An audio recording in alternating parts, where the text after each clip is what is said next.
Hello there, my name is Marshland Pete and I've recently made a new pedal board. This one right here. It is a mini pedal board and it's used to play live music like this.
I made the board because I wanted something I could take to gigs where I needed to travel light. It had to be compact enough that I could easily carry it on a plane or on public transport. I tried to keep the cost down as well, as the sound wasn't going to be as critical.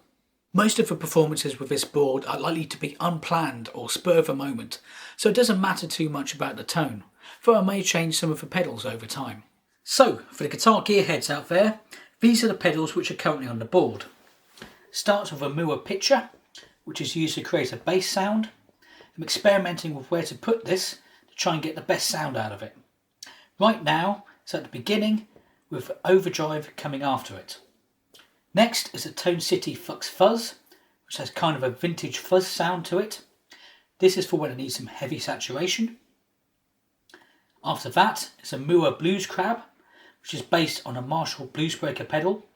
Is my stock overdrive sound, and on some songs I may have this always on. The signal then goes to here, which is a TC Electronic Spark, which is used as a volume boost. Next is a Donna Golden Tremolo. It's there for when I want that wobbly tremolo sound. That then goes to a Tone City tape machine, which is a tape style delay pedal, just to add a little depth using delay. Then there's a Landlord banging Hangover, which is a reverb pedal, as I don't have reverb on my amp, and that is because I'm using this pedal as my amp. It is a Harley Benton AC tone pedal, possibly the cheapest pedal I have on here. I'm not even sure if they sell them anymore. It creates the sound of a Fuxx AC style amp. Is it a perfect emulation? No. Will most people notice? No. Is it ridiculously small and practical? Absolutely. And lastly is a looper combined with a foot switch, which I use as a stop button.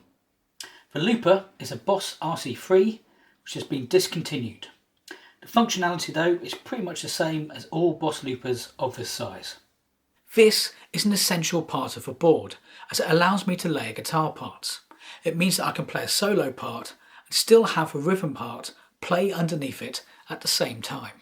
This board was actually the first time I've used solderless cables, which I've put together myself. This cable here in particular I had to do a few times, so there was a decent chance it will at some point let me down, probably by going silent in the middle of a gig. To power the board I'm using a Rockboard battery. The great thing about using a battery is I won't have to worry about finding a plug socket. I can just get on stage, press the power button and play. It all fits in this small bag, which can be easily carried by foot, and I'm really looking forward to giving the new pedal board its live debut.